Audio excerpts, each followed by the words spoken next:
O Christopher Nolan é um diretor que gosta muito de explicar as coisas, gosta de explorar elementos complexos nas suas narrativas, elementos que envolvem aspectos da ciência, da matemática, elementos que envolvem aspectos da nossa percepção da realidade. Ele gosta de propor e evidenciar tais elementos, gosta de explicar vários aspectos desses elementos. Ele é um cineasta que parece bastante interessado em uma ambiguidade, em uma relação entre realidade e ilusão, mas sempre existe um personagem explicando alguma coisa, evidenciando uma possibilidade. Acho que foi o Thiago Romariz que disse que o Nolan é um cineasta de finais abertos explicados. Ele é criticado por isso, por propor essa ambiguidade, mas também por, ao mesmo tempo, ser muito expositivo nessas propostas. O mais curioso do Tenet é que ele é um trabalho que possui isso. 90% dos diálogos do filme são de alguém explicando alguma coisa, alguém descrevendo um conceito, passando alguma informação.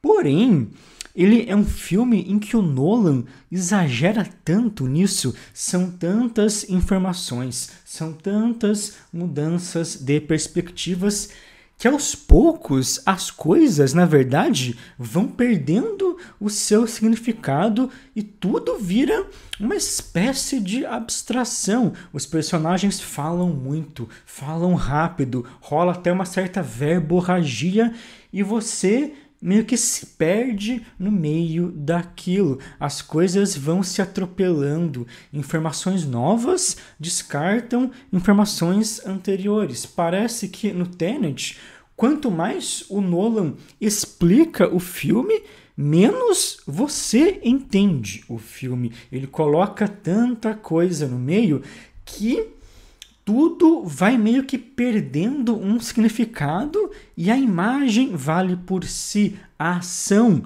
vale por si. Você passa a contemplar a experiência visual daquilo, você passa a contemplar aquela ação mais direta. O Tenet me parece até mesmo uma espécie de homenagem iconoclasta ao próprio cinema do Nolan. Ele joga muitas informações, ele tenta explicar muitas coisas, mas tem sempre uma ação seguinte que descarta o que foi dado antes. Então, o trabalho funciona nessa dinâmica até de uma efemeridade assumida.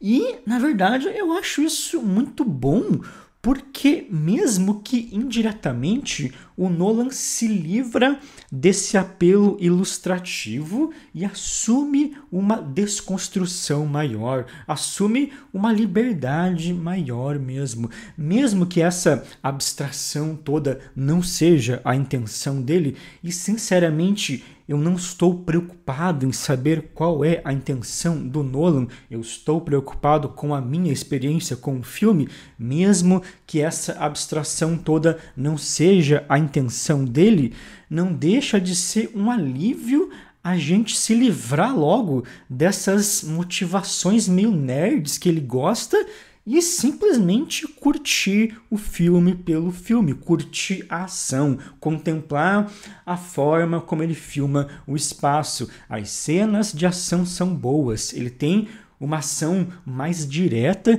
que se aproveita muito bem dos ambientes do filme e que remete muito até aos filmes do Christopher Maguire, por exemplo. Você acaba se preocupando muito mais em sentir o filme, em ter essa experiência mais direta com ele, do que em entender cada mini detalhe de cada coisa. Tem até uma cena no começo que uma das personagens fala: não tente entender, apenas sinta.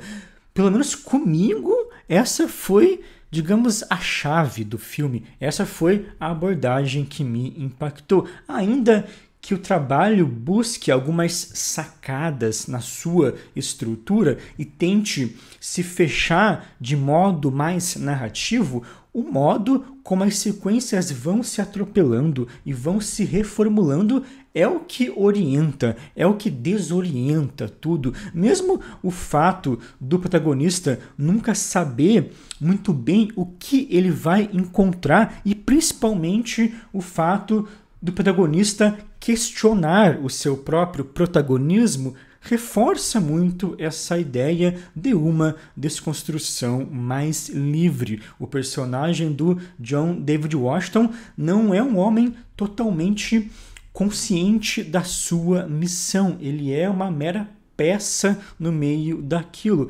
Aquele diálogo final dele com o personagem do Pattinson fecha isso muito bem. Mesmo o fato dele não ter um nome reforça isso, reforça essa liberdade e esse jogo mais livre. O nome dele nos créditos é o protagonista. E eu acho que, de modo geral, é um filme em que o Nolan se livra tanto dessa dependência de uma explicação mais didática para dar lugar a uma explicação mais verborrágica, como também se livra um pouco de um certo apelo emocional que me irrita nos outros filmes dele. Inclusive, a parte mais fraca do Tenet é quando existe esse apelo emocional.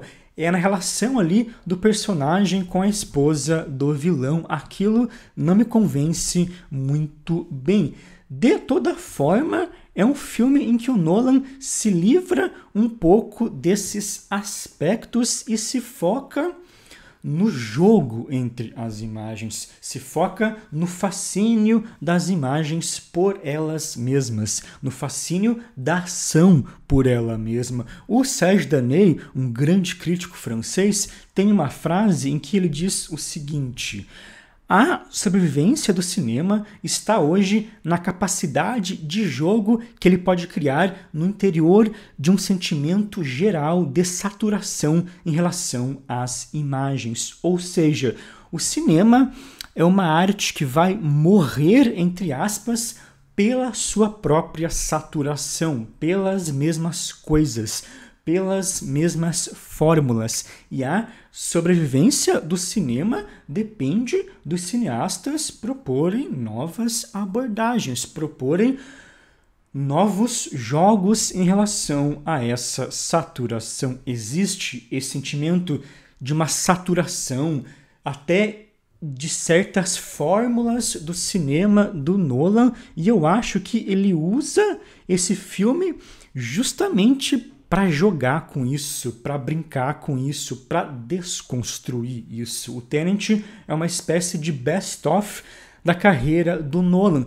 Ele é uma espécie de amontoado de cenas que remete até a outros blockbusters, remete até a filmes do James Bond. É um trabalho que evidencia tal saturação, mas que vai jogar com ela, que vai desconstruir ela. É bastante curioso que, se por um lado o Nolan tem desistido de abrir algumas concessões mais didáticas, por outro, ele parte justamente desse modo ultra pedagógico, dessas várias explicações de tudo, para desconstruir e para expor o seu próprio cinema. São tantas explicações, são tantas informações que tudo meio que perde o sentido e acaba se assumindo nessa abstração. Ele usa o próprio método para desestruturar e expor os apelos do seu próprio cinema.